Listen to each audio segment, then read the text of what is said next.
Shalom, shalom, shalom, bienvenue sur notre chaîne YouTube Élan de foi. Ravi de vous retrouver de nouveau après un bon moment d'absence. Je viens bénir le Seigneur ce matin parce qu'il m'a encore donné le souffle de vie, parce qu'il a encore renouvelé en moi encore sa vie, parce qu'il t'a encore fait grâce d'être debout ce matin, toi qui me regardes, toi qui m'écoutes. Alors ce matin, j'aimerais partager avec toi un message. Ici, le Seigneur nous interpelle, il nous appelle, nous enfants de Dieu, à pouvoir passer du temps dans sa présence, à pouvoir partager sa parole autour de nous. Toi qui as été sauvé, toi qui as reçu de la part de l'Éternel l'appel, ton appel ici ne consiste pas seulement à prêcher sur une chair, ne consiste pas seulement à avoir une nomination dans une église, non. Le Seigneur t'a appelé à le servir, même dans ta maison, dans ton travail, partout où tu vas, pas de la part de l'Éternel. Le Seigneur m'a mis une parole à cœur. C'est hier soir que j'ai reçu cette parole. Il m'amenait à parler de cette parole. C'est dans le livre de Matthieu 10, versets 4 à 10. Le Seigneur m'a donné cette parole hier soir. Et le Seigneur m'appelait dans cette parole. Il m'amenait ici à continuer à œuvrer, à continuer à partager sa parole. Alors, avant de lire cette parole, j'aimerais te dire à toi qui me suis, mon frère, ma soeur, tu n'es pas né pour l'échec. Dieu te dit que l'échec n'est pas ton partage parce que tu es appelé à faire des grandes réalisations.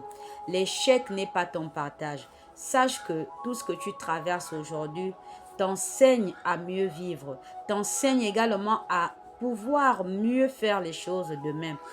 Je vais te rendre un témoignage. Ce témoignage va te parler à toi. Ce témoignage va t'amener à comprendre beaucoup de choses. Alors, bien-aimé dans le Seigneur, je vais te parler un peu, encore une fois de plus, de mon histoire. Je vais te dire une chose. Moi que tu vois aujourd'hui, là devant toi, j'ai vécu tellement des choses que Dieu seul sait par où je peux commencer. Mais je vais te dire une chose. Il avait été dit que moi, je ne devais pas faire les études. Il avait été dit que moi, je ne devais pas avoir les diplômes universitaires. Parce que dans ma famille, dans le sein de ma mère, personne n'avait fait des études universitaires. Mais Dieu est passé par moi. Je l'avais déjà parlé une fois dans l'une des vidéos pour briser cette malédiction. Parce qu'une malédiction sans cause est nulle et sans effet. J'ai vécu pas mal de situations. Pour briser cela, ce n'était pas facile. C'était tellement compliqué, mais je n'ai pas lâché prise. Alors moi, je vais te dire une chose. Même à l'université, je voyais souvent mes unités d'enseignement lorsque les résultats sortent. Le travail que j'ai effectué sur les copies, quand les notes viennent, c'est autre chose qui est affiché. Je faisais parfois plusieurs recours avant que la note ne soit modifiée telle qu'elle doit être. Je veux te dire une chose.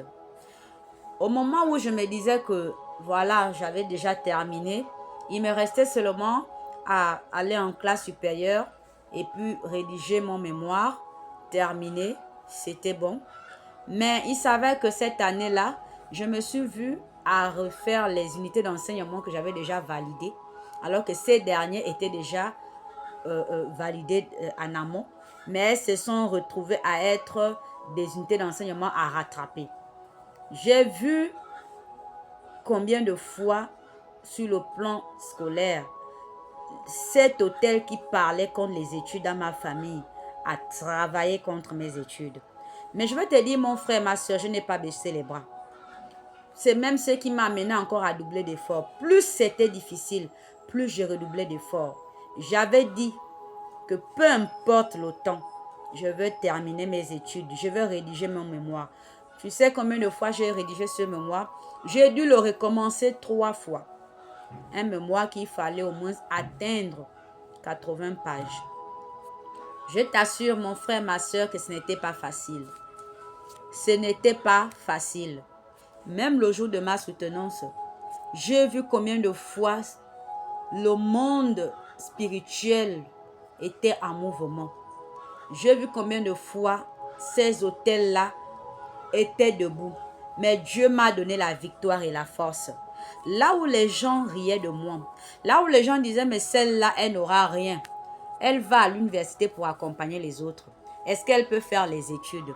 Parce que bien avant d'arriver à l'université, beaucoup pensaient que je devais abandonner et d'autres se disaient que, avec tout ce qu'elle a vécu comme situation difficile, elle n'arrivera pas. Elle ne pourra même pas arriver. Alors mon frère, ma soeur, ce matin, je vais m'arrêter là sur ce témoignage pour te dire que toi aussi, toi à qui on a dit que tu n'arriveras pas, toi à qui on a dit que rien de bon ne va sortir de toi, Dieu te dit que derrière l'échec de ce projet que tu as élaboré, se cache la réussite. Derrière cette situation par laquelle tu passes, se cachent des bénédictions. Oui, toi qui coules des larmes chaque jour, toi qui pleures, qui gémis, qui soupires, parce que tu es fatigué. Tu es fatigué de vivre la même situation. Dieu te dit ce matin qu'il a un plan pour ta vie, mon frère. Il a un plan pour ta vie, ma soeur. Ne baisse pas les bras. Ce ne sera jamais facile, je te le dis. La marche chrétienne n'est pas facile. Mais Dieu, il est avec toi. Alors, je vais lire cette parole dans le livre de Matthieu 10, versets 4 à 10. Je fais lecture de cette parole pour que tu puisses l'écouter. Que le Seigneur soit béni. Je fais lecture. Simon le Cananite et Judas Iscariote, celui qui livra Jésus. Verset 5. Tels sont les 12 que Jésus envoya après leur avoir donné les instructions suivantes. N'allez pas vers les païens et n'entrez pas dans les villes des Samaritains. Verset 6. Allez plutôt vers les brebis perdues de la maison d'Israël. Je vais d'abord m'arrêter là. Dieu t'appelle ici, mon frère, ma soeur, à évangéliser. Le Seigneur Jésus-Christ veut que tu évangélises, que tu sois ce disciple-là qui partage sa parole, qui va auprès des personnes qui ne connaissent pas Jésus, auprès des personnes qui traversent aussi des situations compliquées. Il n'a pas besoin que tu puisses lire la Bible de Genèse à Apocalypse, la maîtriser. Il veut juste que tu rendes ton témoignage à celui-là qui est à côté de toi, qui traverse une situation difficile, qui ne sait pas comment sortir de là. Ton témoignage peut lui booster à avoir encore de la force, à continuer encore à persévérer. Dieu veut que tu sois un évangéliste autour de toi. Dieu veut que tu exhortes encore des personnes dans ta famille autour de toi. Dieu veut que tu puisses encore méditer sa parole. Dieu veut que tu passes du temps dans la prière avec lui. Au verset 7. Allez prêcher et dites, le royaume des cieux est proche. Oui, le royaume des cieux est proche. Et le Seigneur nous appelle encore à nous accrocher à sa parole, à nous accrocher à suivre ses voies. Verset 8. Guérissez les malades, ressuscitez les morts, purifiez les lépreux, chassez les démons. Vous avez reçu gratuitement, donnez gratuitement. Oui, Dieu ne veut pas que nous puissions faire de sa parole, de l'œuvre de Dieu, un commerce. Le Seigneur veut que tu sois cette personne-là qui va partager la parole librement, qui va conseiller librement, qui va orienter, donner des instructions poussées par le Saint-Esprit, afin qu'une âme soit sauvée, afin qu'un cœur soit guéri, afin qu'une vie soit restaurée, afin qu'une famille soit délivrée, afin que plus d'un soit sauvé autour de toi. Verset 9. Ne prenez ni or ni argent, ni monnaie dans vos ceintures. Verset 10. Ni sac pour le voyage, ni de tunique, ni souliers, ni bâton, car l'ouvrier mérite sa nourriture.